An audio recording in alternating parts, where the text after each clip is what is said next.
Uncle, what's up, Uncle? What's up, Uncle? What's up, Uncle? What's up, Uncle? What's up?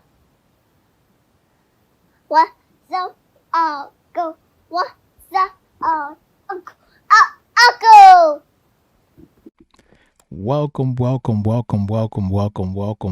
to the first episode of the Uncle Champ podcast.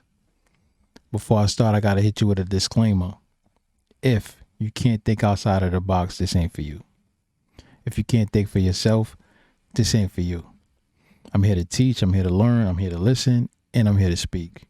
As you can tell, I am excited. This is my first episode. I've been wanting to do this for a long time, man. A long freaking time. I used to post videos on YouTube a long time ago. I used to post videos on YouTube, and I would delete them 2 minutes later, like literally 2 minutes later. Like once I used to see like 2 views, 5 views, I would just start getting nervous. Like I know this is somebody that I know personally that's watching this shit. Let me get rid of this right now, because I don't like when they see me. I don't want them thinking like, look at this weirdo. Like back then, it was like nobody wasn't really posting videos and stuff like that on here. You know what I mean? Like on the internet. Like it wasn't a thing. Now everybody do it. Back then you would see like 2, 3 videos of cats. A cute kid video, you know what I mean? A kid falling, or some cute stuff. Like people didn't have YouTube like that. It wasn't a thing the way it is right now. You'll see like a couple of vlogs here and there, but you wouldn't like it wasn't everybody and their mother have it right now. And I'm not saying that I'm jumping. This ain't me jumping on a bandwagon. You know what I mean? This is pretty much like what better time to do it? Because there's so much crazy stuff going on in this world. Then, like, why not? It's only right. It's only right to create dialogue, have conversations. You know what I mean? Try to figure out what the hell's going on in the world. You know what I mean? I'm not again. I don't have the answers. I could come up with some theories. I can, ask questions. I can even, I can even have some answers. But let's all try to figure it out together. I believe that there's not one person, like one individual person that could just sit there and go, uh, this is what's happening. We all have to come in as a collective to get this shit. And when we get it, we need to get it right. You know what I mean? And this platform isn't just for me. This is not my platform. This is our platform. Okay. Um, I want to be able to have a conversation. Let's talk about stuff that you wouldn't be able to go to your homeboys, or it's kind of like, I guess the name Uncle Champ fits, because your uncle is supposed to be that guy that your niece and nephew go to have those kind of conversations that you're afraid or you're uncomfortable talking to your parents about. But in this case, everybody, anybody, like, this is the home for it. This is the home to just bring up some weird shit and go, hey, I believe in X, Y, and Z. What do you think? And I might not believe it, but I'm not judging you. This is a judge free zone. You know what I mean? And I'm not saying whatever you come up with, I'm not saying you're wrong, but I could just simply say I don't believe in it yet. I'm open to it, but not yet. Tell me, give me more. You know what I mean? You know what I mean? Let's figure it out. 5 years ago, if someone came up to you and said, hey, in 2020, these things, it's going to happen. Kobe dies. Uh, a whole bunch of people die. You won't be at work for an entire year.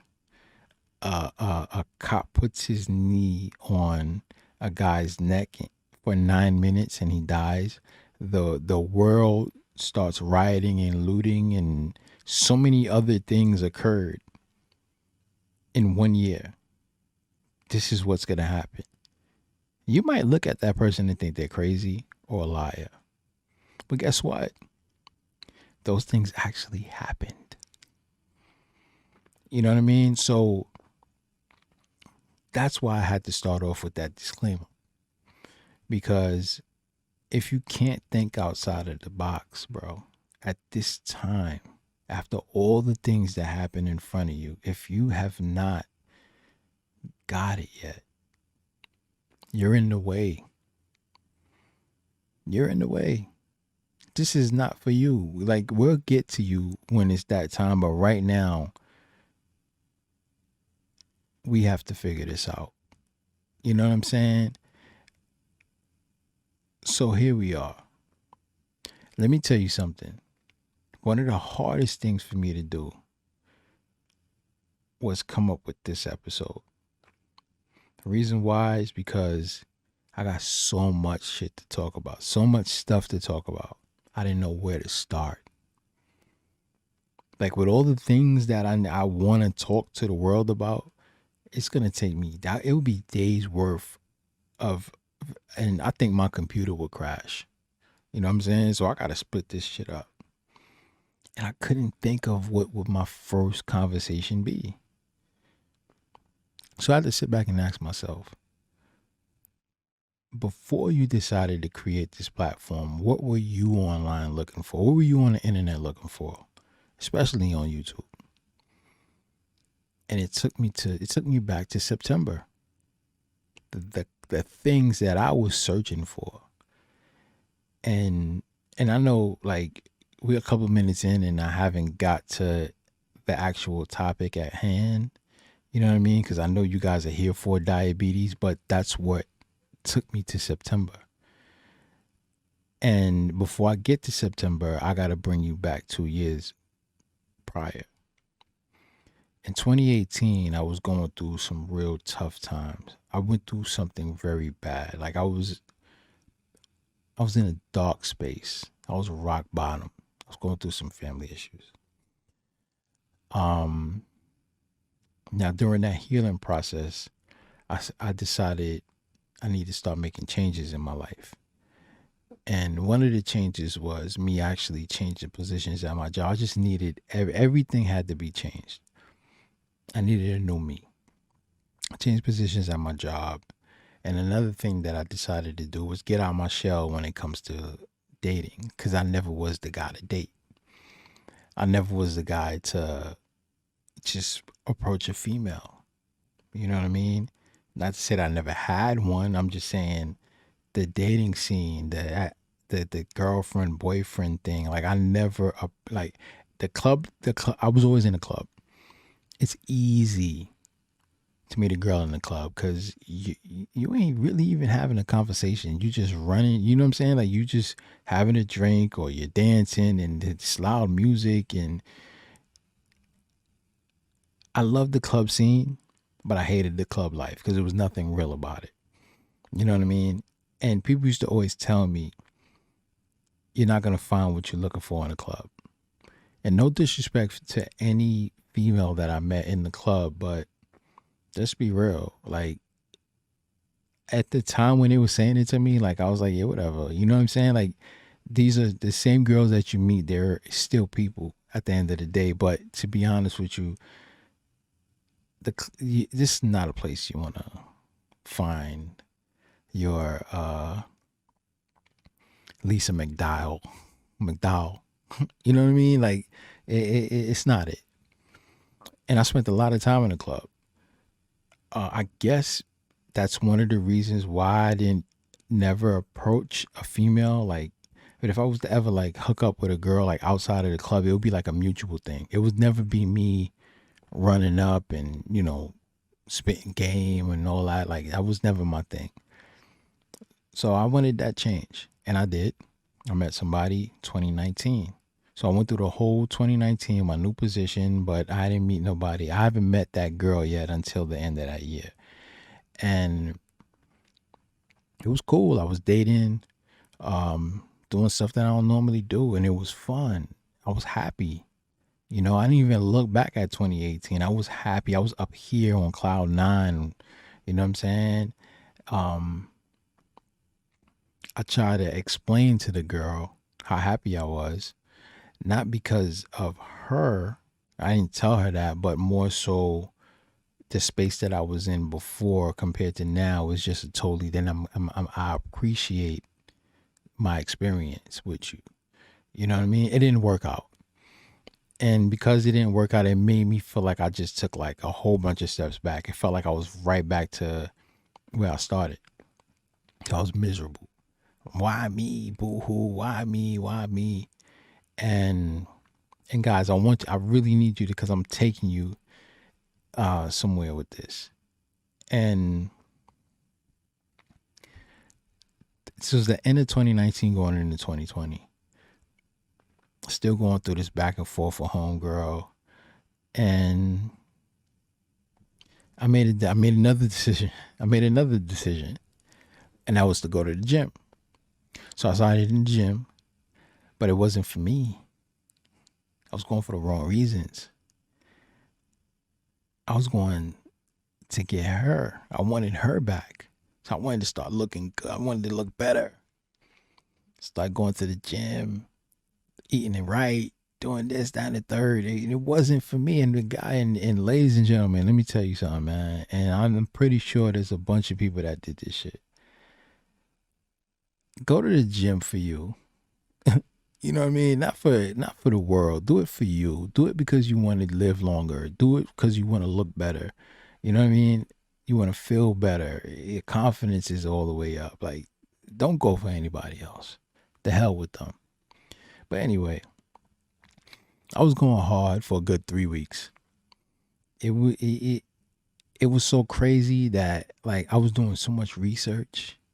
You know, I got introduced to the whole DR.SEBI world, the sea moss, the black sea bitters. My close friends, got a real small circle. My close friends, they've been on this healthy gym stuff for years. Okay, we talking high school. We way past high school now, right?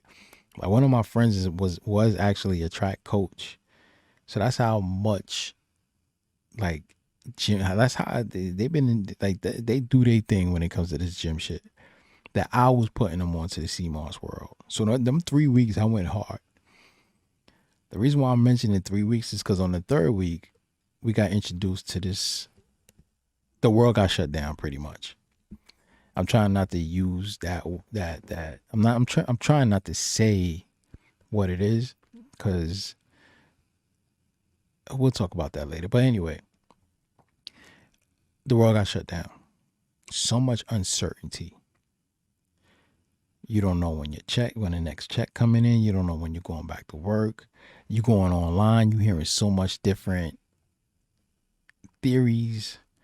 You hearing stuff about food shortages, etc., etc., etc. Now, some of them, like, I don't go online and believe everything that I read, but let's be honest. When they talk about this food shortage shit, right? You got to look at how them supermarkets looked when you went in there. You got to look at what you were seeing on the news and the internet. These people were snatching up mountains worth of toilet paper. When you go in that supermarket, that whole aisle of toilet paper was gone. And that's just the beginning. This is what you're saying to yourself. This is just the beginning. So if that's toilet paper, imagine your meat, your bread, your milk, your water, and all this other stuff. That could be next. So people are scared. And it's also your paycheck as well. Okay? You don't know how long your company is going to send you a check, and blah, blah, blah, blah, blah, unemployment, whatever. So I made a decision. Now, I ain't got it like that. And eating healthy ain't cheap. Not only that, but we going through some real stuff. Now, when you go through some real stuff, especially when you're a real person, you're not just thinking about yourself. So what I decided to do was put all this healthy shit for at a halt for a minute. Go to the supermarket with this money that you got, rack up on everything. But the healthy stuff, put it to the side because it's too expensive right now. You're going to take a break from it. So I bought all the junk food I could find. I bought all the meat I could find. I bought all the bread I could find. I filled up everything. Okay? Now, you thinking it's going to be a month. You think it's going to be 2 months. You still waiting. You still sitting on your ass with this quarantine stuff. I don't live in a big apartment, so it's so much moving I'm making. So the most activity I was doing was going to the supermarket. The supermarket is about 5-6 blocks away, a 10-minute walk. I'll go there, snatch up everything like I told you guys, and I'll come back. This was probably every Thursday. Now, I was always husky, but I was never an eater. I would drink a lot of soda, a lot of juice, no water at all. I told you guys I go to the club every Thursday, Friday, Saturday for years. I'm drinking, but not crazy. I never was that. I never cared to drink. Let's just put that out there. But soda and juice all day, every day. I could eat once a day, but just as long as I got my soda and juice, I'm fine. I never was like a real junk food freak, but Corona just had me getting all these graham crackers, all these Chips Ahoy's, you name it. I was intimate, but I was eating Intimins like candy, like not candy, like a sandwich. I wouldn't go get a slice of Intimate. I would open the box up and sit there and eat the whole loaf of Intimate pound cake like it was nothing. Okay? Juice. Tropicana was the thing, this deadly thing that was hitting everybody. Because of it, I'm like, you know what? Let me cram a whole bunch of vitamin C in my system. So I was grabbing up a whole bunch of Tropicanas, the big gallon ones. Now I never was the type to, and this is not me bragging, because I told you before I ain't got it like that.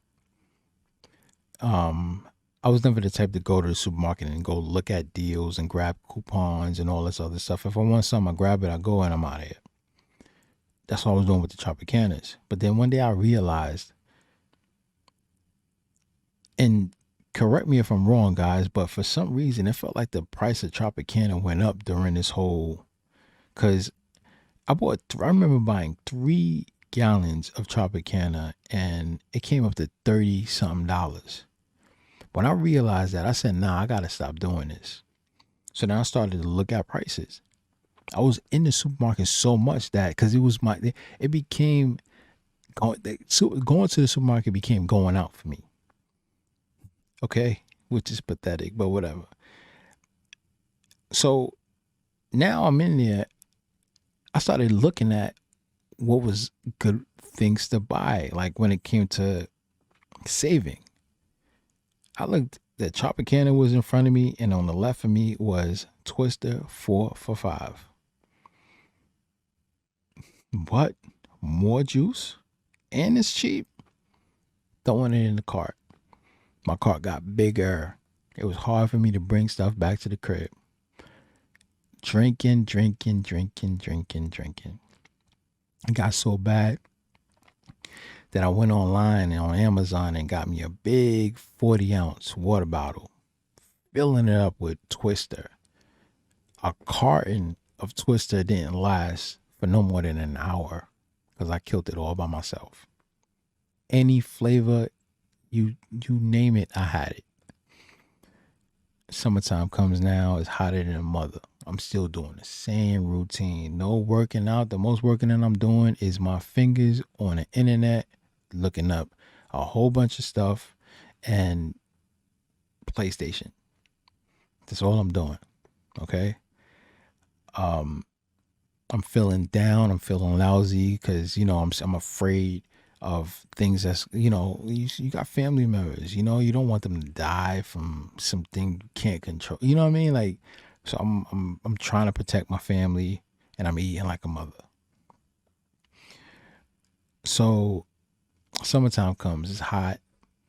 I'm still doing my same routine. Like I said, it was easy for me to make it to the supermarket, but it was hard for me to walk back because I'm sweating and I'm hot. Now I'm drinking 3 times more. I start to feel numbness in my finger. I'm not paying it no mind though. This is going on for 2 days.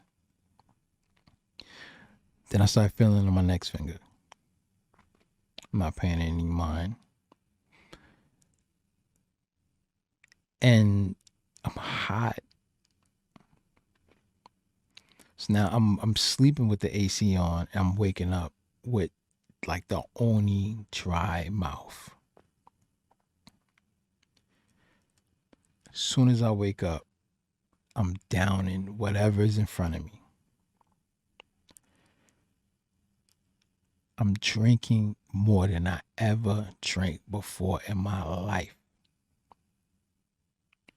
I never used to buy ice. Now I'm going running to the supermarket. I'm going to your whatever stores, and I'm just give me some ice. Like something was wrong with me. So I'm drinking so much now that I'm pissing like crazy. I can't. I never had those kind of issues before in my life. I'm telling my family like, hey, I don't know what's going on with me, but I can't stop pissing. Well, because you drink too much. Yeah, you're right. That was excuse number one. I needed an excuse for why I'm waking up with this such a dry mouth. The excuse was I'm sleeping with the AC on, and maybe I'm sleeping with my mouth open, so my mouth is just getting extra dry. That was my second excuse. Now I'm pissing so much now. I never forget. I took a walk and I was on the phone with my uncle, got off the phone with him. And the reason why I got off the phone because I want to run back because I got to pee. I can't hold it. So I'm going to go across the street because there's a park. On the corner, the same corner I was standing in waiting for this light to change, there's a couple next to me. This light is taking so long to change that I know it's a little TMI, but it's a method to my madness, guys, so bear with me. That I had to turn around because I knew something was going to happen. I got on tan shorts, ended up pissing on myself. I'm embarrassed. It's about 7 o'clock, so, it's getting a little dark. 6, 7 o'clock, it's getting a little dark. The light's still not changing, so the light finally changed, so I'm walking, but I'm walking sideways, so awkward. Luckily for me, they ended up going to the park, and me, in my mind, I'm saying I don't need to go to the park no more because I already wet myself. Pause. So I started walking down the street. Luckily for me, the side of the block that I was on was dark and nobody was walking that way. By the time I made it, because I'm on the block that I live on, by the time I made it to my block, by the time I made it to my crib, I pissed on myself at least 3 times. I made it back home, cleaned myself off. I'm still not thinking anything. I'm still, in my mind, I'm saying it's because I drink too much. My uncle, my pops, they saying, yo, when's the last time you got your kidneys checked? I ain't lying. I'm not thinking that. I'm not thinking anything serious is happening to me. Even during this pandemic shit, I'm not even thinking it's that. Okay? I'm thinking it's something simple, something small. Days are still going by. Now I'm starting to get like this acidy feeling in my stomach. This is causing me to not sleep. Another reason why I couldn't sleep is I'm hearing stuff in my head. I haven't ate for 4 days and I haven't slept for 4 days. On my 4th day, and this is where the testimony comes in. On my 4th day, I said to myself, because I couldn't sleep, yo, bro, you going to sleep tonight. I don't give a fuck what you do. You're going to go to sleep. So what I decided to do is go across the street and lay on a bench. I went outside about 2 a.m. I laid on this bench. Nice breeze, summer night. I said, these voices that I'm hearing, I'm going to make the wind and the sound of these cars get rid of it. And I'm going to ignore this by laying on this bench. And it worked. And I fell asleep. I slept like a baby. But I promised myself, I said, I'm not going to allow the sun to come up. And motherfuckers coming outside and they see me laying on this bench. Now they got something to see. You know what I mean? Like they got a story to tell. And I'm pretty sure all this, nothing is nothing is exactly what they saying it is. You know what I mean? So I said, I'm gonna wake up before the sun come up. And it worked. 4 o'clock came. I slept like a baby. I ran. I got up and I ran across the street. It was kind of like, you know, when you sleeping and you gotta use the bathroom, but you mad that you're waking up from a good ass sleep. So you gotta run to the bathroom and try to run right back as fast as you can so that sleep won't go away. That's what I did. I ran. I made it back to the crib, laid on the bed. I'm thinking I'm gonna get this good night's sleep. I'm gonna feel better, bro. As soon as I laid on the bed, the voice popped right back up in my head. Out of frustration, I jumped back up, put my hand up in the air, looked up and said, why can't you let me sleep? This is me talking to God. I'm angry. Why can't you let me sleep? As soon as I said sleep, literally no seconds went by. None. As soon as I said sleep, so much liquid came out of me. I threw up like crazy. Clear liquid everywhere, all over my floor. It was so bad that, like, you know, when you ever seen the Tekashi video where he's like in like some kind of puddle and he's surrounded by like all his security and he's just like kicking water left and right? Well, if he wanted to do a part 2 of that video, he could have did it in the liquid that came out of me. That scared the shit out of me, bro. Before all of this happened, for 2 weeks, my mother was telling me, go to the doctor, go to the doctor, go to the doctor, go see what's wrong with you. I didn't want to go. I don't trust doctors. I don't trust the hospital, especially during all this shit happening. But because of what just happened to me, I don't know what's going on, especially with all these symptoms that I'm mentioning. Okay? So I ended up going to the ER the next morning. Now the whole time I'm thinking stomach virus. So I thought about like my close friend. Shout out to Jason. And we used to work together. And I remember the days he would not come to work is because he was dealing with stomach virus issues. his doctor would give him something, and I remember hitting him up like during the days of me going through what I was going through, and I was like, "Yo, what did you do during your stomach virus situations?" The doctor gave me prescribed me with something, and he also told me to drink a lot of liquid. So it outside of the fact that I'm already drinking a bunch of juice and soda, I triple timed it. Okay. So moving forward to the ER. If I go to the ER, I'm thinking, when I get there, I'm thinking, I hate being here, but the doctor's he's gonna diagnose me with whatever. He's gonna give me a prescription for something, and I'm just gonna go home. That's it. I might stay here for a day, but I'm going home. So I'm chilling. I go there. I'm very cheerful. They check my vitals. They move me into where the beds are in the ER. Some girl comes in, takes my finger. She checks my sugar with the blood glucose monitor.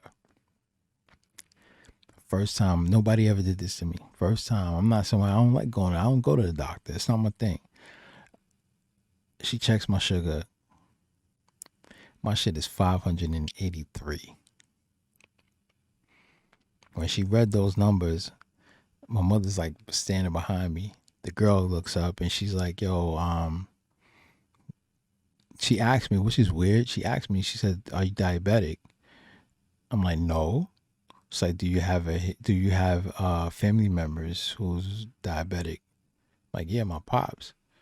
She's like, well, your sugar's 583. You're diabetic. I'm like, oh, okay. Yeah, homegirl probably think I'm crazy. She probably thought I was crazy because of the way I responded to her, or just somebody that don't give a damn about life.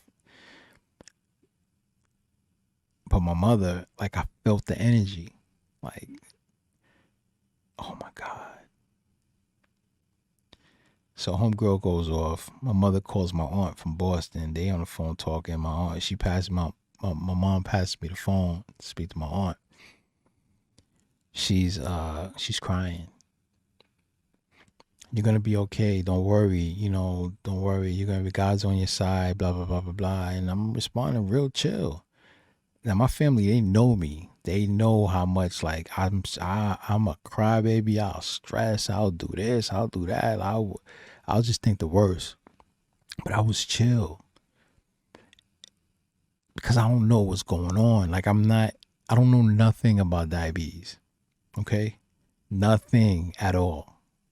Again, I'm thinking the doctors is gonna come, tell me I got something, give me some shit, and I'll keep it moving. Just as long as it's not COVID, okay? And I said I wasn't gonna use it, but whatever. So she gets off the phone. I'm still in the ER. They start to strap me up with stuff. You see 3 bags, one insulin, another one potassium. I can't remember what the other one was. A bunch of needles in my arm. It's getting late. My mother got to go home. Remember, we still in a pandemic. She can't stay all night, and you can only get one visitor.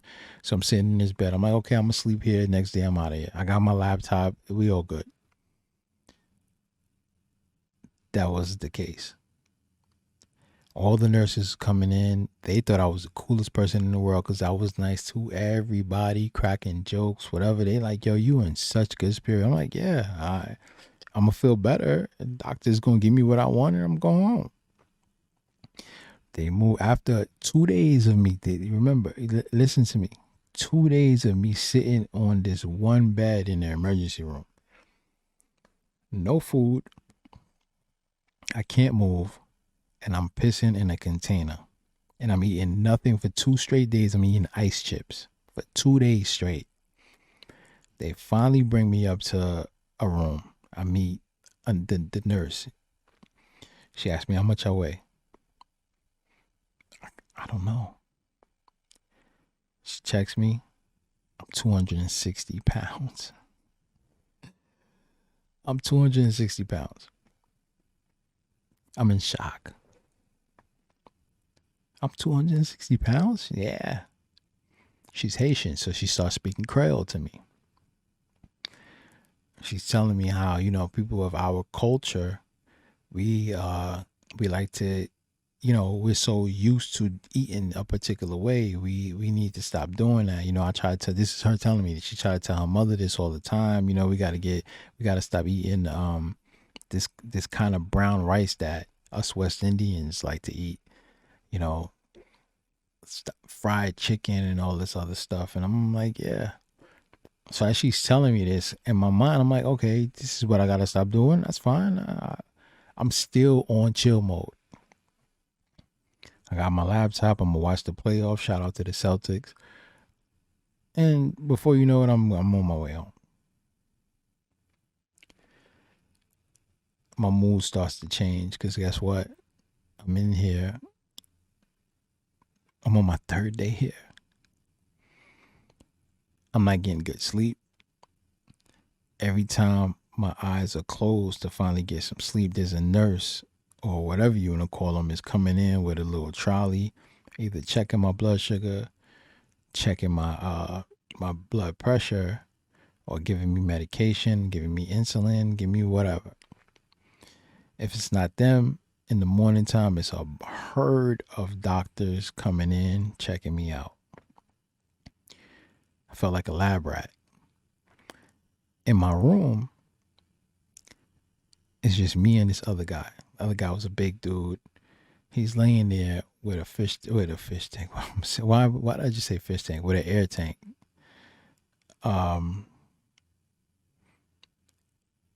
He's breathing heavy. He doesn't move.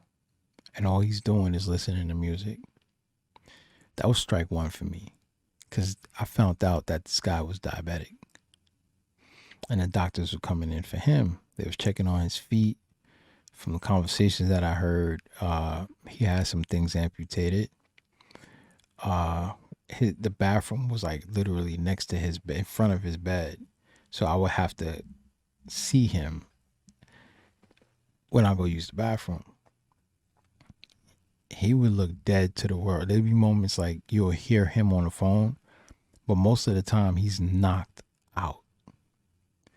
So my strike one with looking at him was like, if he's diabetic, this is me starting to get educated with this stuff.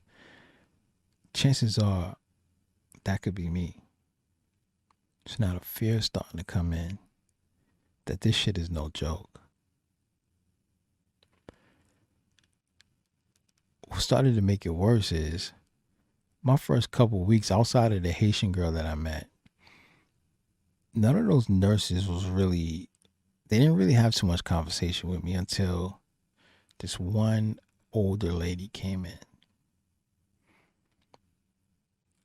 She started to come in with the education of diabetes, the warnings actually. Always keep candy in your pocket. This is how you're going to feel when your blood sugar is too low. This is how you're going to feel when your blood sugar is too high. Make sure you wear socks. Never cut your own toenails because chances are you won't feel your feet. And if you cut your toenails and you cut yourself, you won't know, and you'll bleed and you'll get infected and you might get your foot amputated, blah, blah, blah, blah, blah.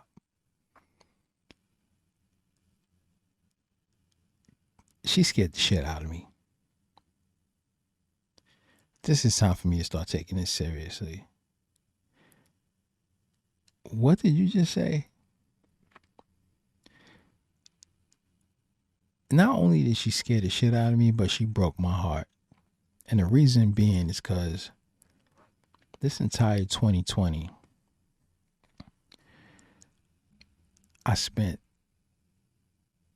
every day waking up asking God and myself, what am I going to do to keep my family alive?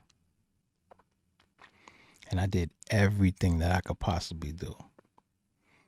And I was proud of myself that they were still alive. I felt like Superman. And now you're telling me that I can't clip my own nails.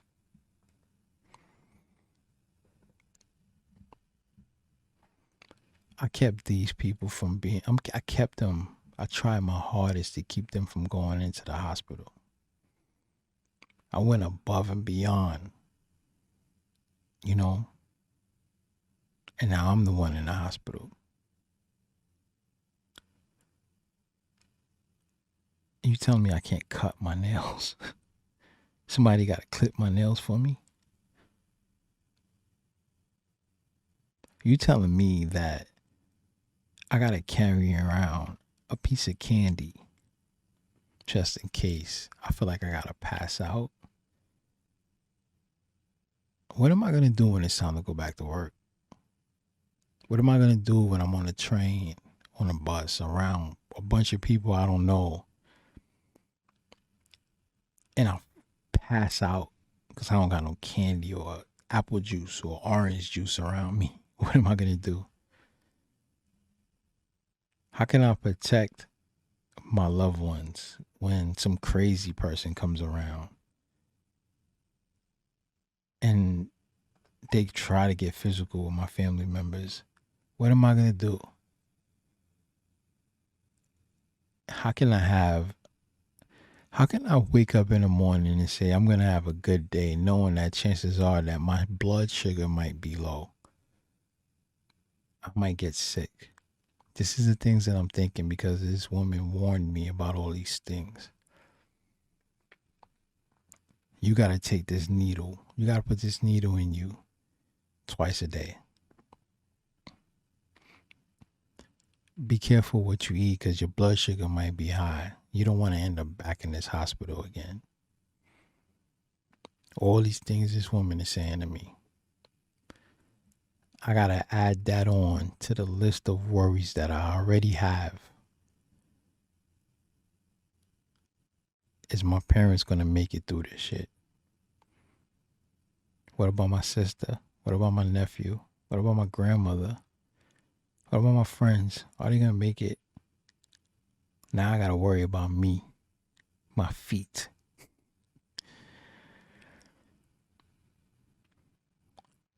I try my hardest every day in this hospital to keep my cool. The same guy that I was when they met me. I try not to cry. I just was chill. But I asked a bunch of questions, and every time I got an answer, and the answer was, what do I do to cure this? There is no cure. Every time they said that to me, it was like a stab in my back or my chest, anywhere. Nutritionists started to come into the hospital and in my room, trying to explain, because I'm new to this diabetes thing, so they trying to show me things. It's like they were speaking a foreign language. So every time they try to explain things when it came to diabetes and how to manage this, I didn't it's new. I'm already worried and I'm not thinking clearly. So everything that they said to me was going one ear and out the other.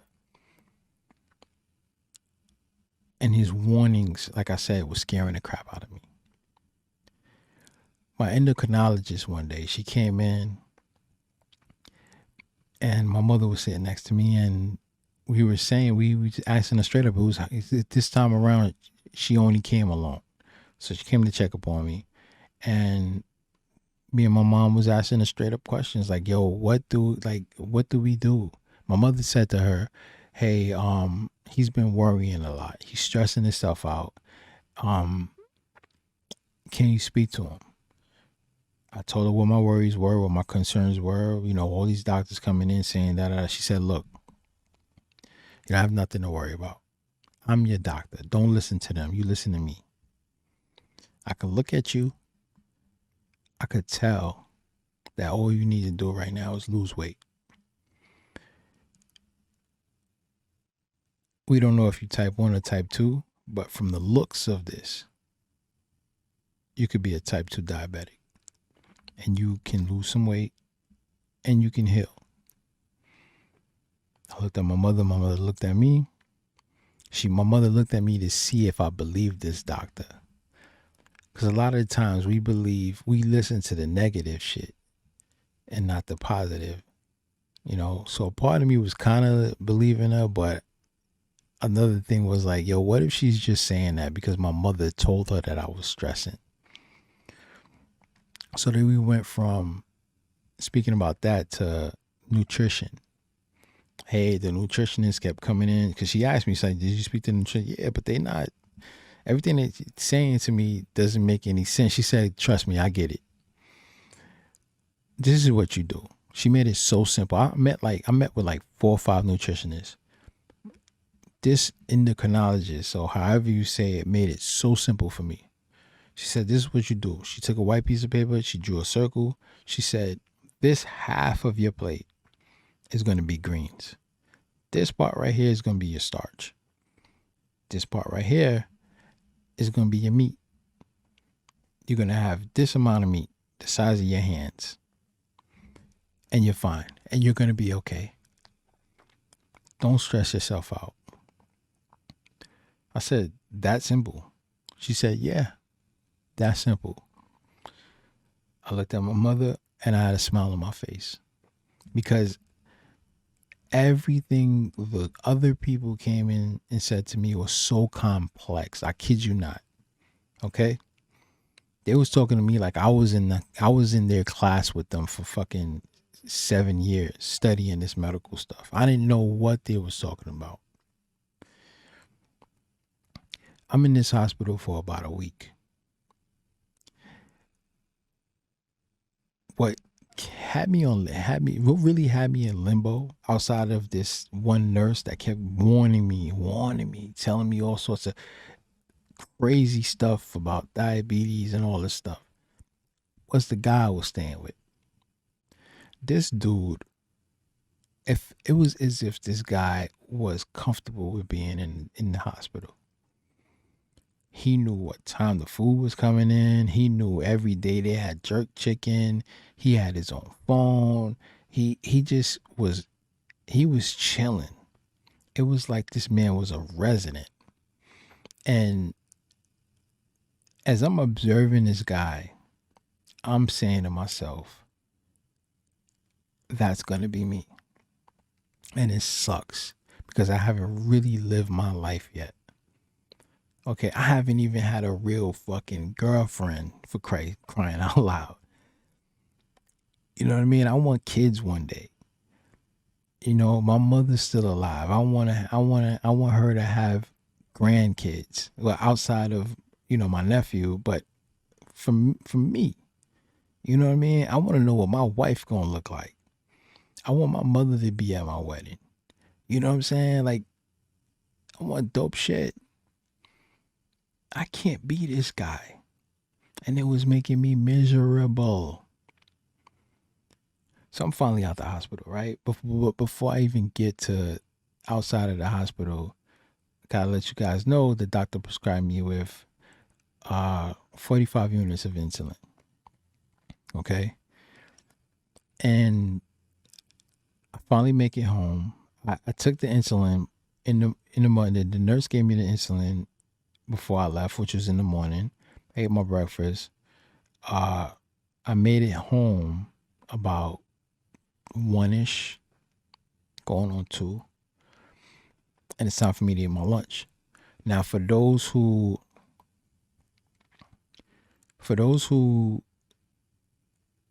is new, like how I was new, or those who think that they could be diabetic, and those who actually, like I said, those who are new and those who think they're diabetic, just to let you guys know, if you take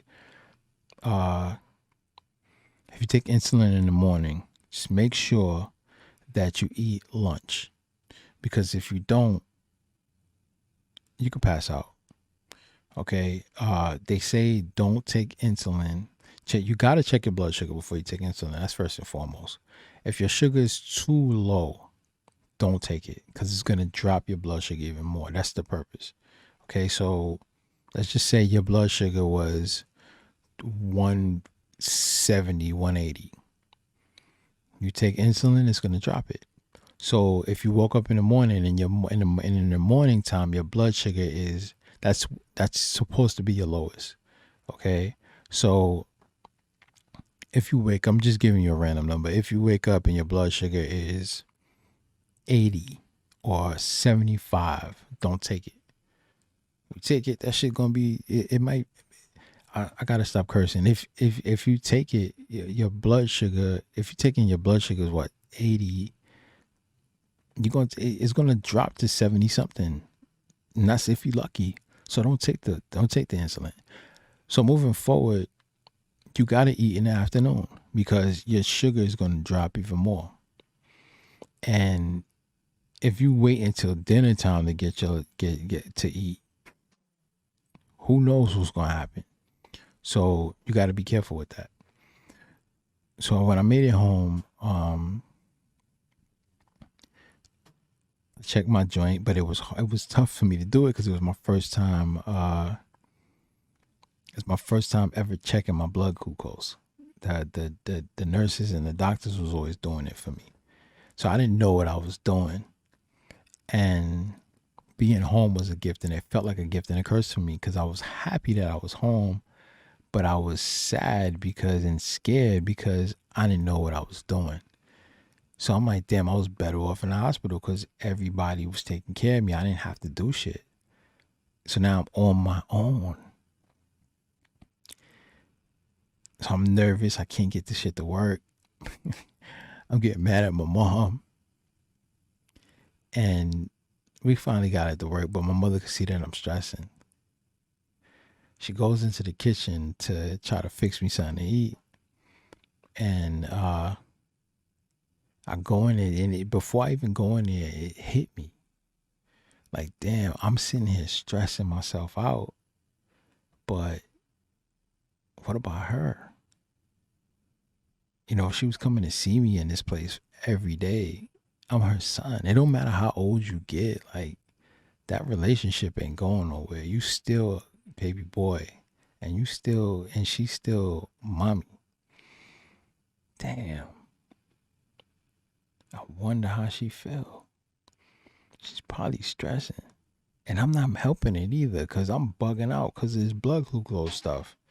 And every day I'm stressing over some shit. You know what I mean? And she's seeing it. So I go into the bathroom. I'll go into the kitchen. And I asked her, like, yo, you okay? Look, man. She didn't say it like that, but I wish I could take everything that's inside of you and put it inside of me. So when I heard that, it just had me stressing. It hurt me so freaking much. Because I spent the whole year trying to protect this person from dying. Because, like, let me tell you how bad that was. In my building, during quarantine, you know, you can't go see anybody. You know, you're trying to stay away from each other. I was hearing people crying in my hallway. And the only thing I could do is put my ear by the door. It felt like, you ever seen everybody's seen this video. Bone Thugs and Harmony Crossroads. I guess the Grim Reaper, all he did was putting his finger on people's forehead and it was just passing, going away like that. That's what it felt like to me. And I'm just hearing this lady that I knew like forever. I'm hearing her family in my hallway crying hysterically. And I couldn't open the door because you were afraid that you might catch some shit. And I'll be damned if that's one of mine.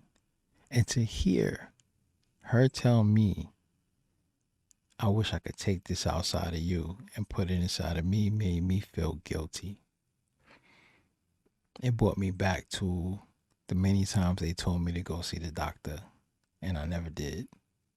So now I got somebody wishing my sickness on themselves because I never wanted to listen. So guilt started to hit me. I began to cry. Don't ever say that. And why would you say that? And every day I start waking up now and I'm guilty and I feel so guilty. I'm blaming myself and all this other stuff. I shouldn't have did this. I shouldn't have did that and blah, blah, blah, blah, blah, blah, blah. I'm depressed. And what made it worse is people say that this disease is for life. I remember Googling diabetes and I seen somewhere it said it's the mother of all diseases. Why me, God? I'm waking up 4 in the morning, 5 in the morning with butterflies in my stomach. It's dark in my room. I have nobody to talk to. Nobody's laying in my bed. I gotta go outside. I can't just sit here. So I go outside and I'm just crying, asking God, why did they do this to me? Why did he do this to me?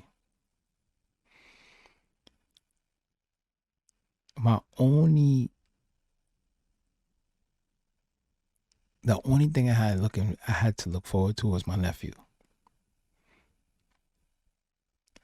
So he would come see me in the morning.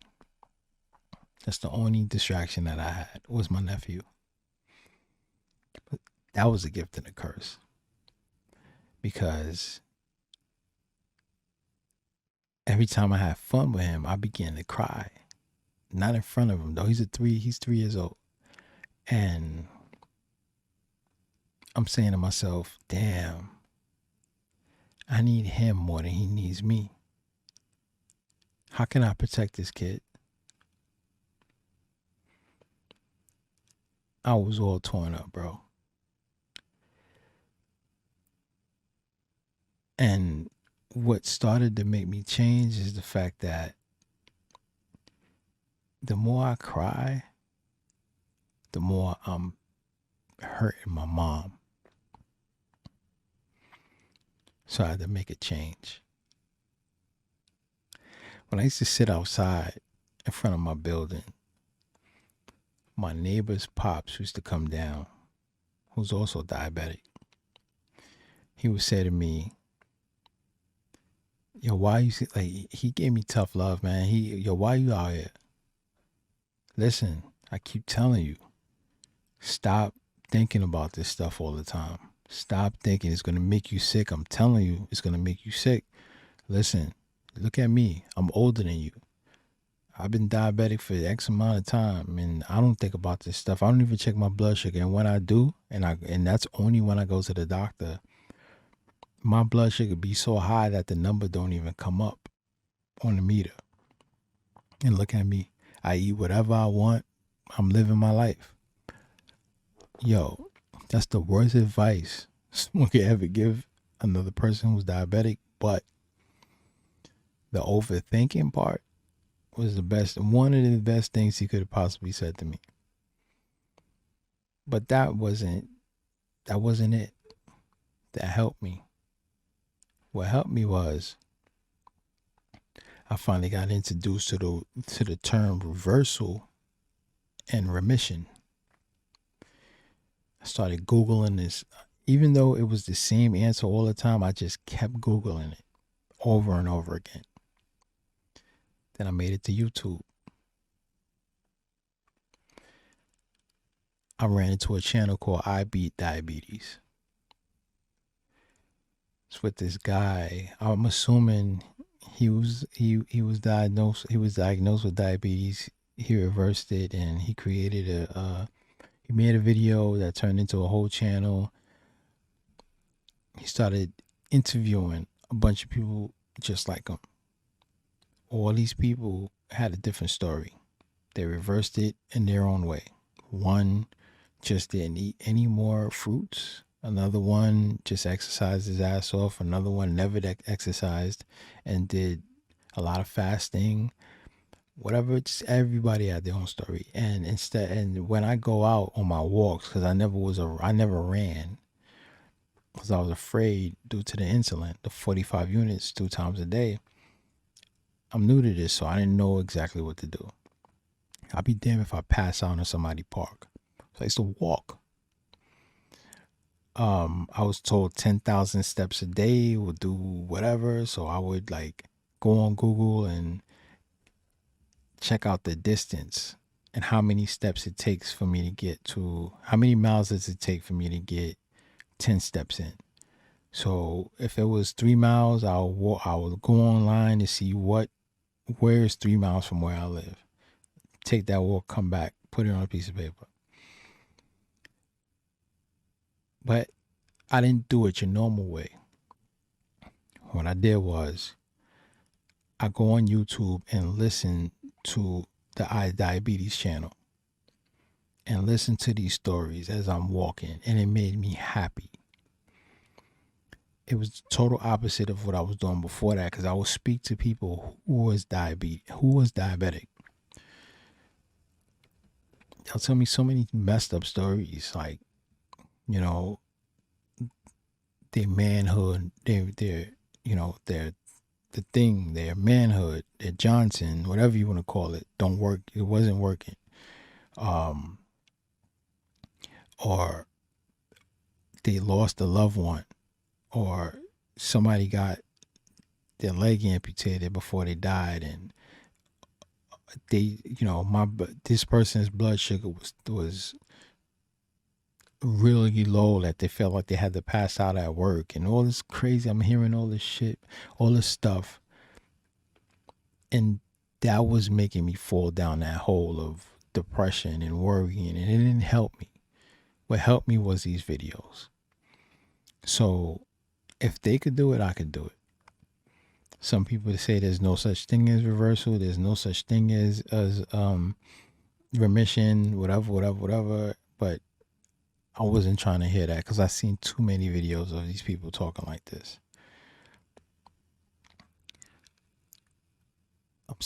During this whole time, I'm still on insulin. Now, in my discharge paper, they told me I had to see my primary care doctor within a week prior to the time that I went to see the doctor. Oh man, that I got admitted to the hospital. I made my appointment, but I couldn't see the doctor. They scheduled me a month from the time that I called them. So that whole time I'm on 45 units of insulin. I was fine at first. My blood sugars, I don't remember if I told you guys, but when I came in the hospital, when I came home and I checked my blood sugar before I had that lunch, my blood sugar was 200 and something. That was the last time that my blood sugar was 200 and something. That tells you a lot. That means the food that I was eating in the hospital was shit. That says a lot. But anyway, ever since then, my blood sugar was either in the 80s, 90s, or 100s. But the longer I stayed away from my doctor, the lower my sugar started to get. So now we're looking at 70s now. During that month of me walking and doing all this, and my sugar's dropping, whatever. Mind you, I'm doing this with no candy, no nothing in my pocket. I started to get blisters on my feet.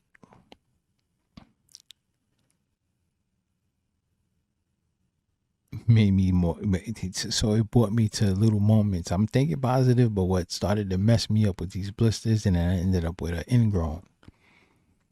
I'm crying. Why? Because I'm thinking about the nurse that was warning me about my feet. Oh, my feet, Mom, I'm gonna get my foot amputated. Why me? Why me? Oh man. The month goes by. I made my appointment with the foot doctor. And I'm finally about to see my primary care doctor, who I haven't seen in a long time. This is my first time seeing him in a while. So I go in, and I'm relieved, because now I'm not on my own. I got this doctor. He's going to tell me what to do. He's going to help me. The people at the hospital told me that every time I check my blood sugar, write it down on a piece of paper. So I had a composition notebook with a whole bunch of numbers on it. I go to him and he does nothing. Like I even showed, he didn't even want to see the book. I don't want to see that. What I'm going to do is I'm going to check your A1C again. Mind you, my A1C, when they checked it at the hospital, was 12.5. He wants to check my A1C again. This is a month later. Ask me why he wanted to check it again or whatever. I don't know. And that's all he did. I saw this man for almost 5 minutes. That's it. And all he did was tell me he wants to check my A1C again. We're going to make another appointment. And I'm going to write you another prescription. He gives me the same shit that the people gave me at this hospital. 45 units insulin. I've been on this shit for a month. Everybody that I spoke to who knows about diabetes told me that 45 units is too much. All right. I went to go schedule my appointment. Come back in another month. So we talking about 2 months of me taking 45 units. I did it. 2 weeks in, of me doing the same routine.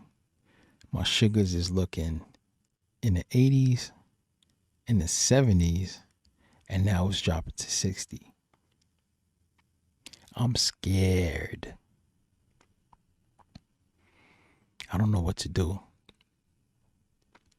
I'm calling the hospital now. I'm trying to reach out to the people that was taking care of me over there. For some reason, I can't get to them. The receptionist is not putting me through. So one day, and I'm a nervous wreck. I wish my mother was sitting here with me. She'll tell you guys. I'm going to die because the last time I checked, my blood sugar was 50 something. And I did my Googles. What happens when your sugar is that low? You guys go check that out. I went outside, talked to God, made the phone call again at the hospital. Lady picks up. I wish I knew her name, something, because this woman saved my life. I told her my story. She said, look, you're going to be okay. Hold on. She puts me on hold. Comes back. Look, you got a virtual appointment with so-and-so, so-and-so, so-and-so. Be ready. Boom, boom, boom, boom. Ma'am, thank you so much. Don't worry about it.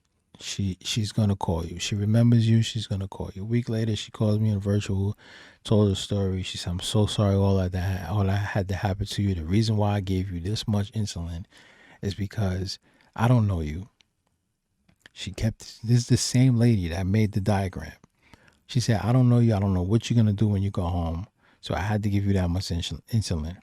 It's unfortunate that your doctor continued with that, but that wasn't the motive. The motive was to get you off, which is why we told you to see your primary care doctor within a week.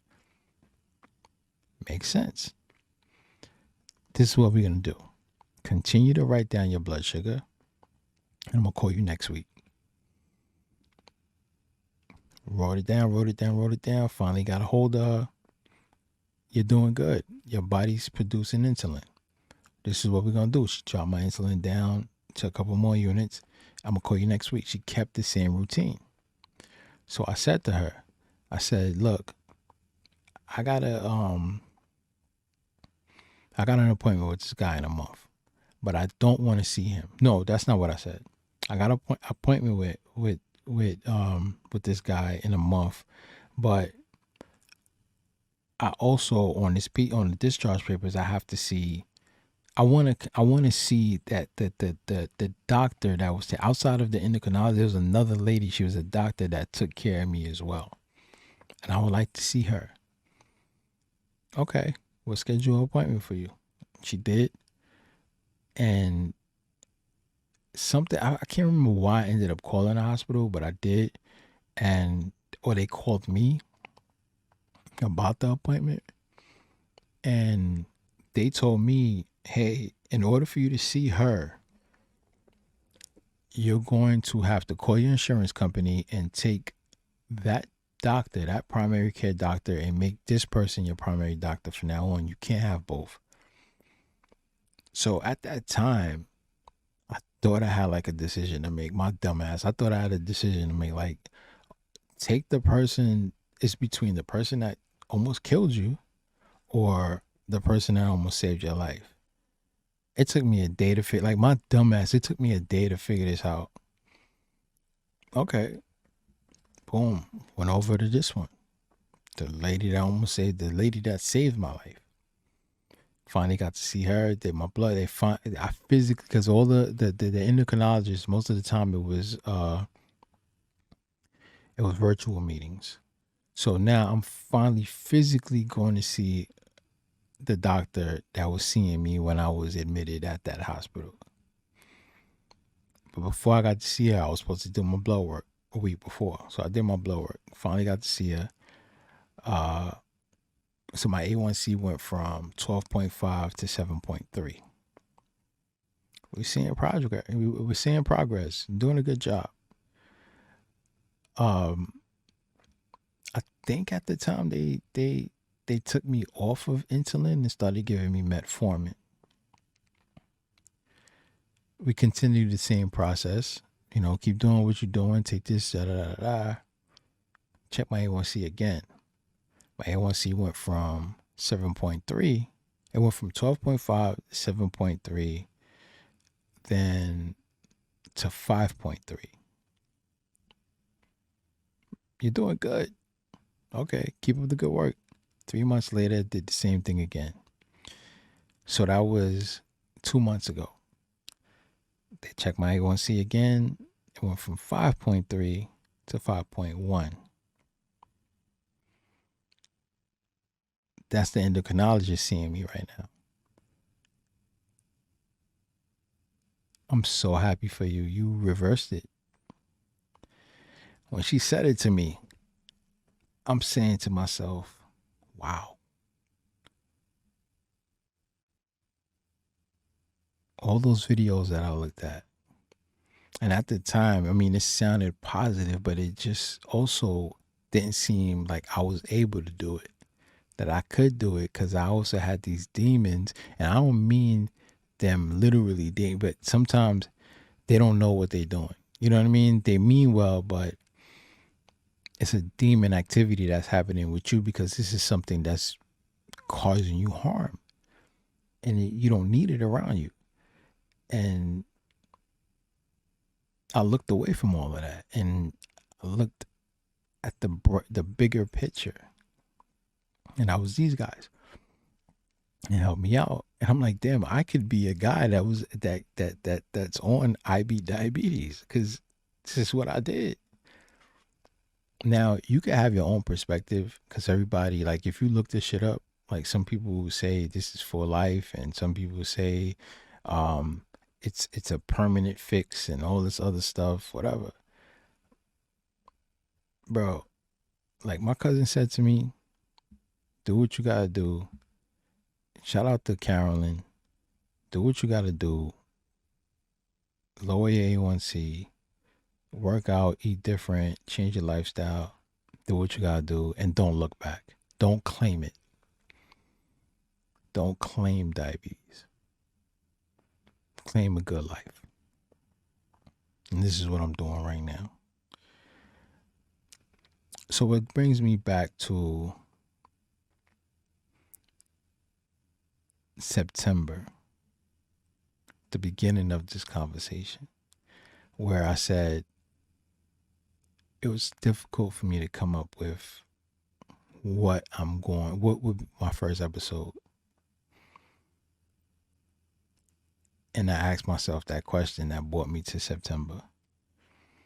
And what brought you here?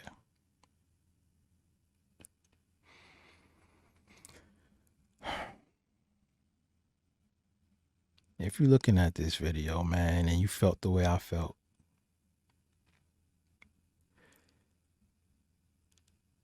you could do it, because I did it. Don't let anybody get in the way of your life. Do your research. Don't take no for an answer. Keep pushing. Fight.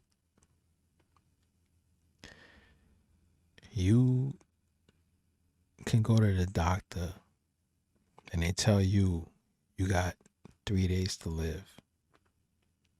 Don't listen to them.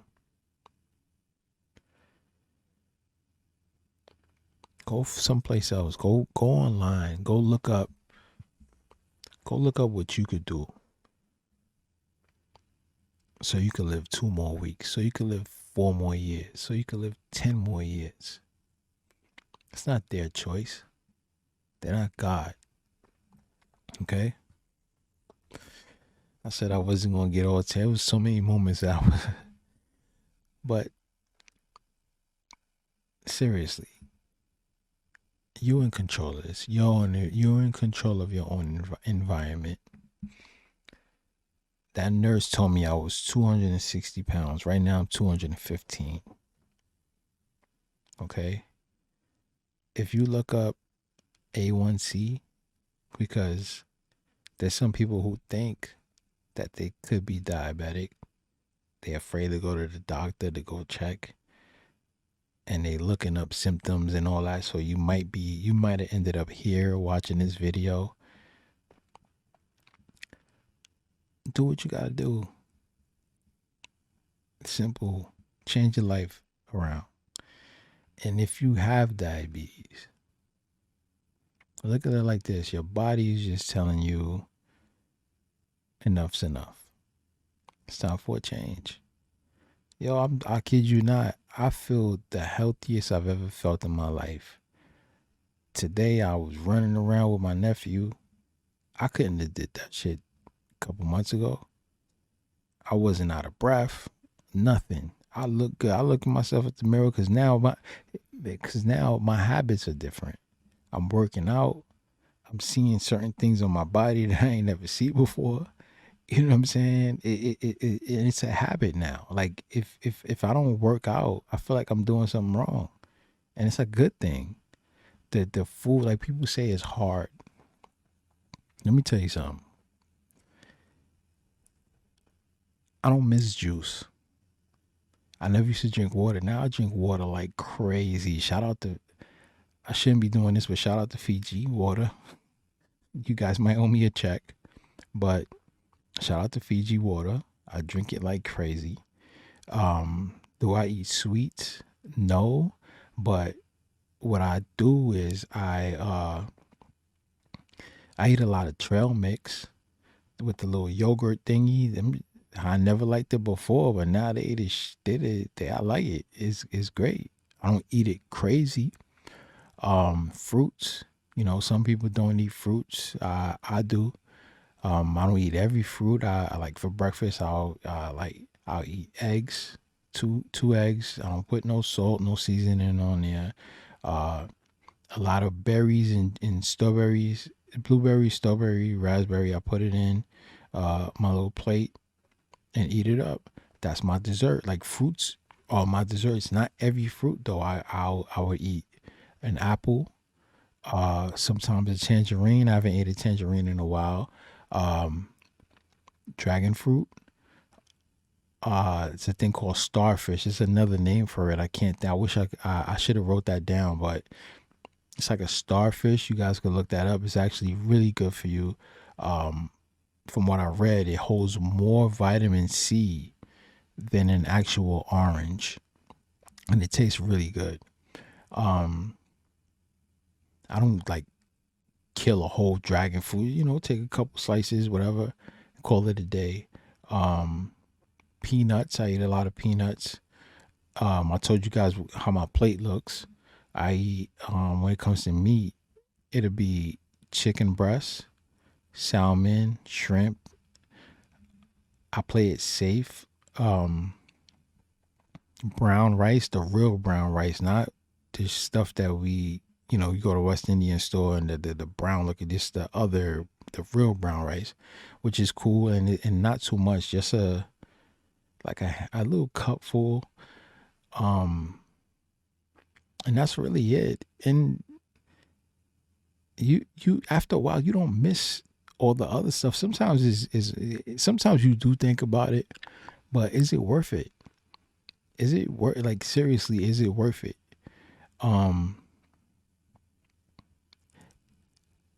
What's scary to me is this. Now that I go to the supermarket and actually read labels, and I'm still trying to educate myself with that, it's scary how much stuff that's out there that's bad for you. That's scary. And this is another thing that's scary is how much we aren't educated on these things. Like, you can put, like, I have a cat. I can't just put any type of food on the floor for him to go grab and him to eat. He gonna look at you like crazy. And I find, and that goes with a lot of animals. But us, we don't even know what we put in our body. We don't you'll walk down the street and you see a store that says that they sell food. You're just gonna go in there and order something and then walk out and eat it. That simple, without even knowing exactly what it is. It's amazing to me how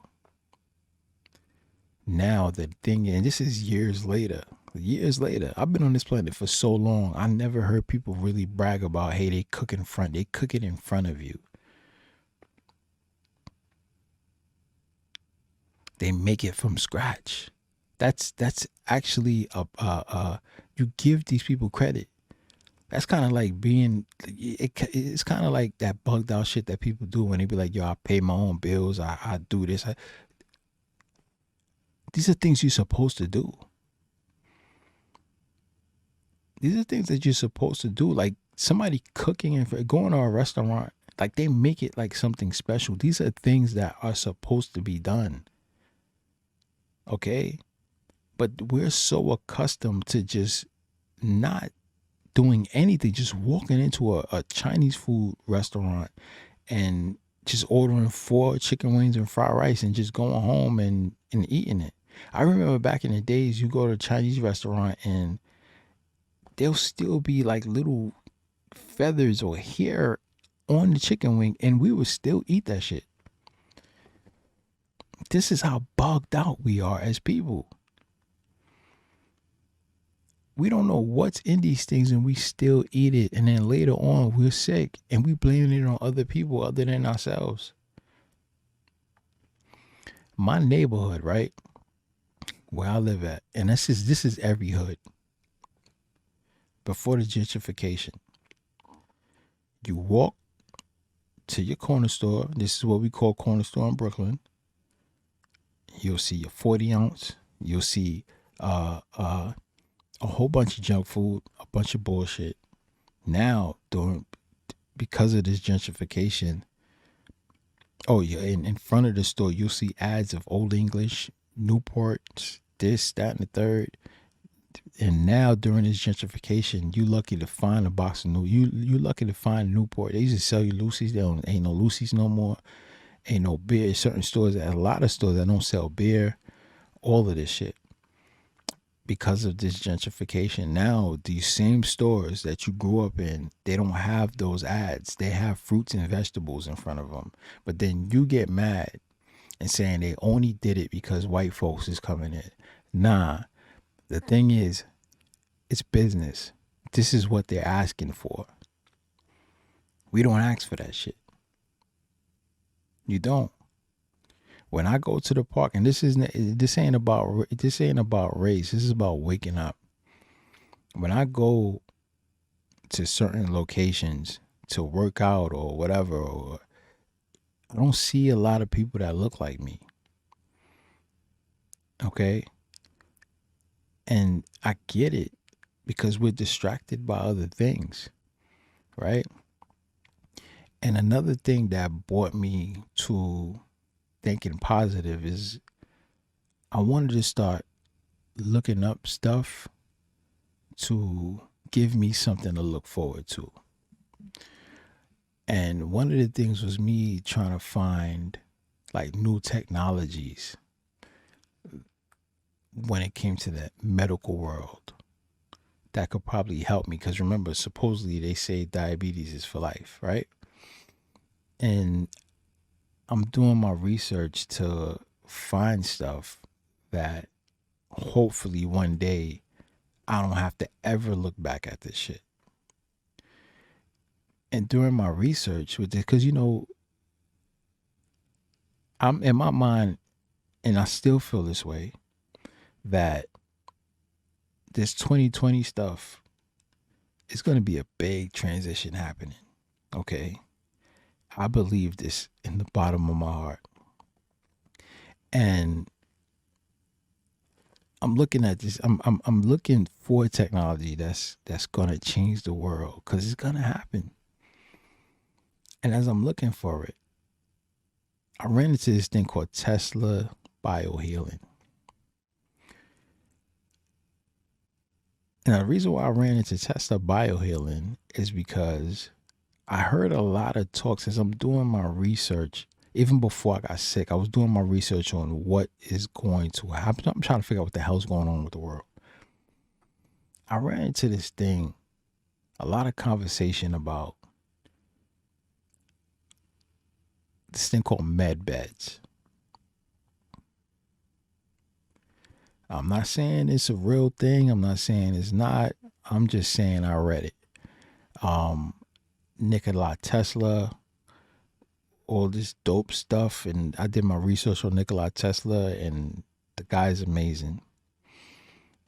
And with this medbed thing, right? It's the conversations that and look it up yourself. It's this thing with this new sort of technology where it's quantum healing. You lay on a bed, and it's supposed to cure any diseases that you have. Blah blah blah blah blah blah blah.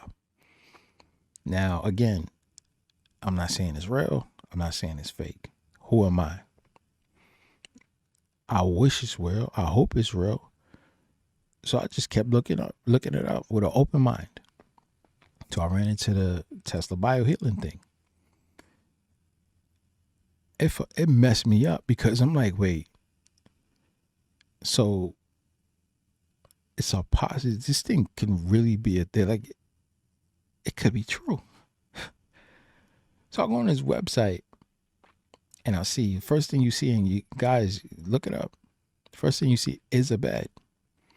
Underneath the bed is these two cylinders. And these cylinders is supposed to like let off like frequencies to your body. And it's supposed to raise the cellular levels and kill cancer cells. I'm sitting here like, what? Wait, what? What's going on here? Nah. But what bugged me out is this.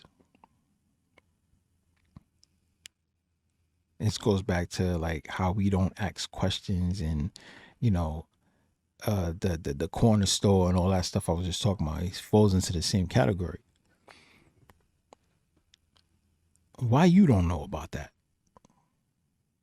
Why you don't know about it?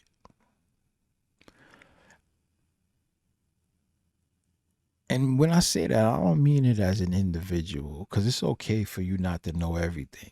But as a community, right? Why isn't it a huge conversation? Is what I'm trying to say. Because I'm pretty sure hopefully I get a bunch of people looking at this stuff, but I'm pretty sure you know somebody that has cancer, or God forbid you got cancer. Why you don't know about it?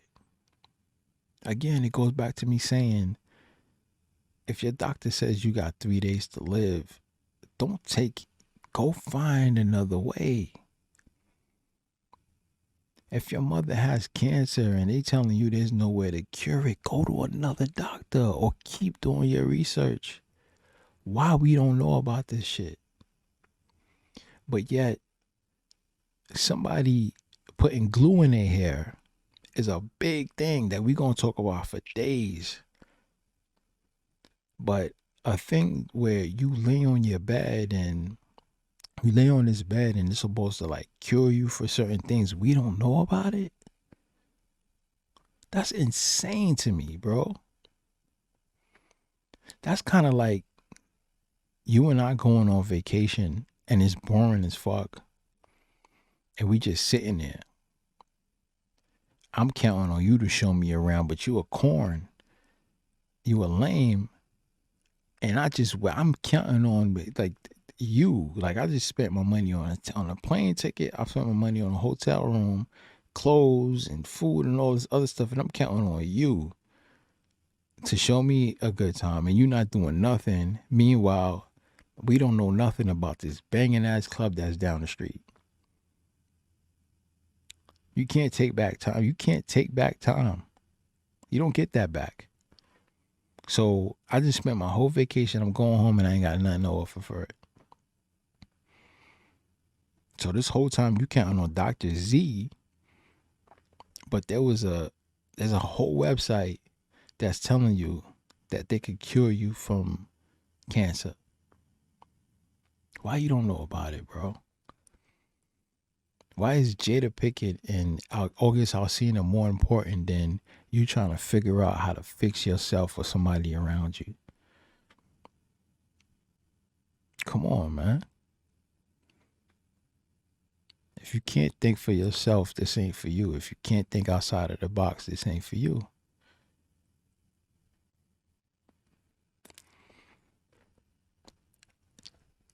We gotta do better, man. Another thing that before I go, I'm gonna put y'all on to.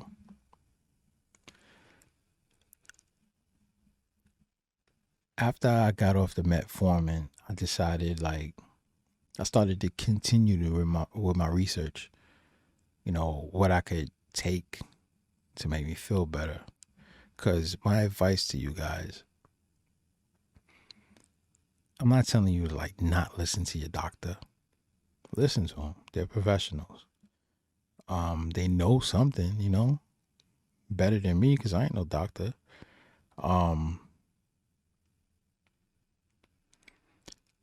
If they put you on medication, do whatever it takes to get off of it as soon as possible.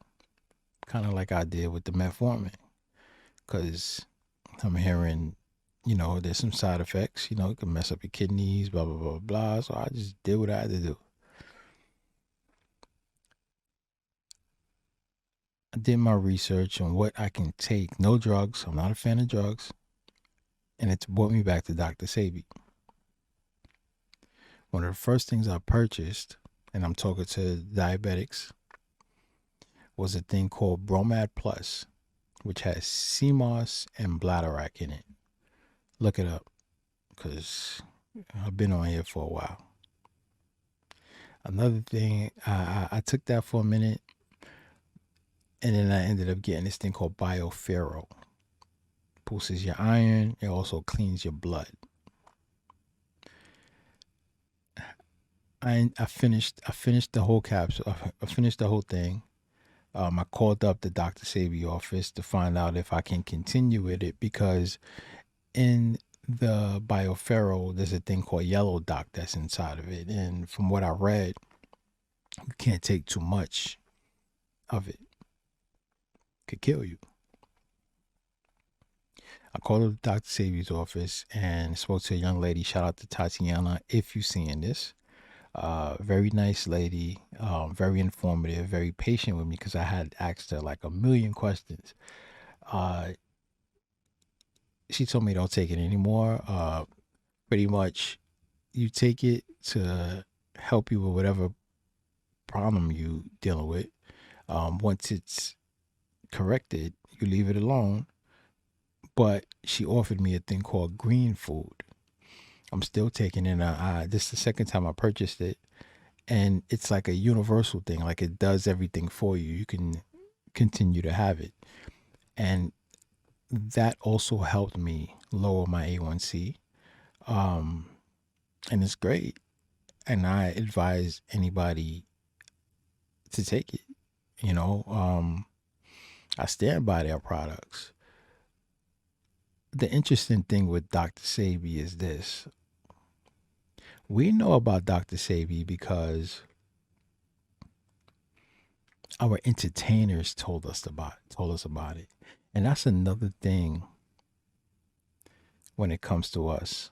That's our like we count on our favorite rappers to help us with life. With life. Why is rappers telling us about doctors? Why we don't know? Why do we wait for them? Why? I looked at this thing, right? This documentary. It's called Thrive. It's part 1 and it's part 2. The first one is about UFOs and all that other stuff. And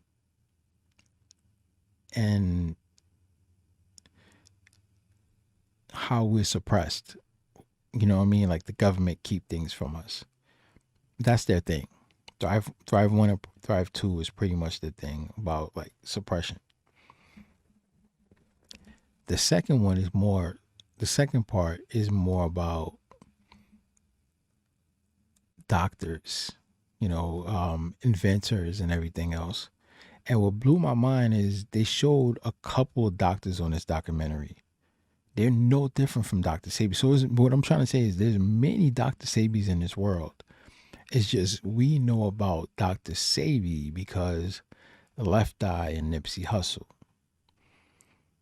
We need to stop waiting for rappers and entertainers to put us on to game.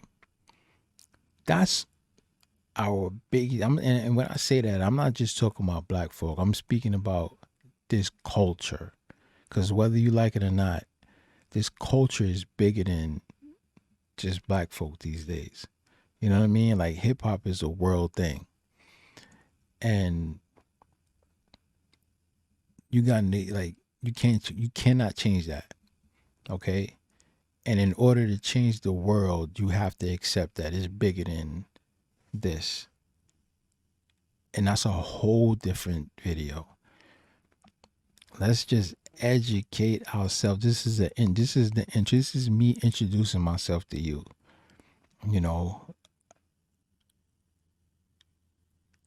This is what it's about.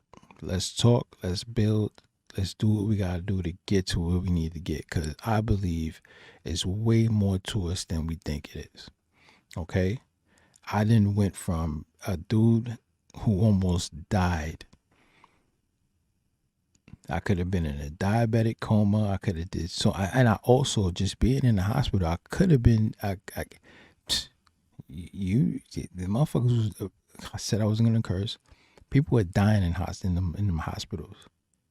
God got more for me out here. Okay, He got plans for me. Cause I dodged a couple bullets in these past couple months, so He got plans for me. All right.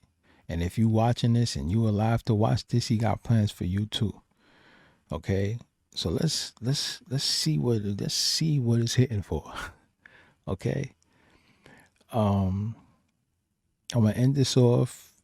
I think I said everything. I told you I got a lot of stuff to talk about.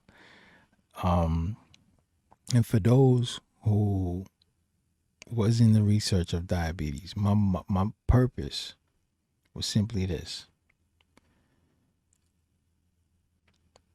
To tell y'all what I did to help me get over this hump.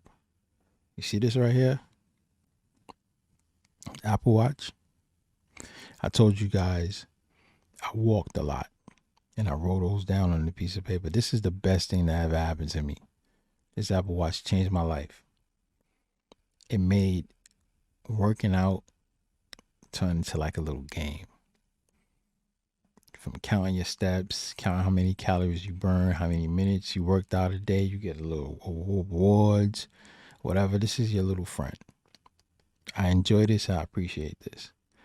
I changed my eating habits. Like I said, I bought a little bike because remember I was having little feet issues. So instead of me doing all those walking, I just got on this little bike, did what I had to do. Plus the weather was changing.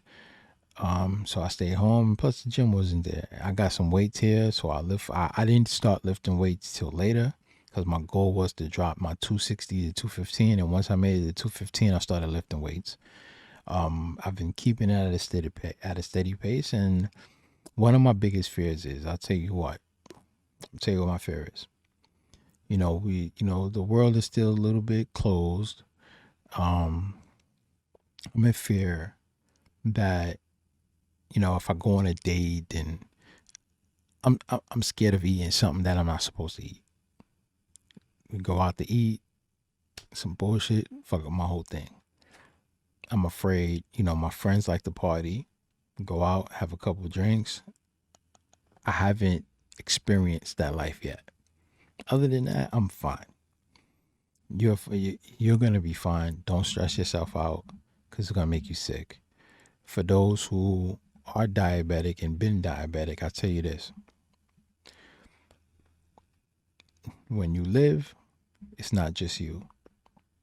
When you're walking out your house, you are a son, you are a boyfriend, you are a girlfriend, you are a daughter, you have a title other than that represents somebody other than yourself. If you get locked up, it's not just you that's getting locked up. It's everybody that loves you. So imagine you being sick. Don't think for yourself. Think for other people too. Try to get right so they don't get sick worrying about you. Okay? Don't be that guy that was in the hospital. Plain blank period. For those who think and feel like they wanted to know what the symptoms was. I mean, everybody's different.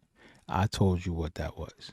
That's why I had to tell you. That's why I told you that long-winded story just to break it down. Because a lot of the videos, and I'm not trying to compare myself and I'm not trying to make it a competition, but a lot of people didn't break it down and tell you the complete story like how I just did it. I don't know if they got delusional like I did, but that's my story. That's my testimony. And me, the way I worry, the way I sat on my ass this whole 2020, if I was able to turn that around, if you know me, trust me, you could do it too.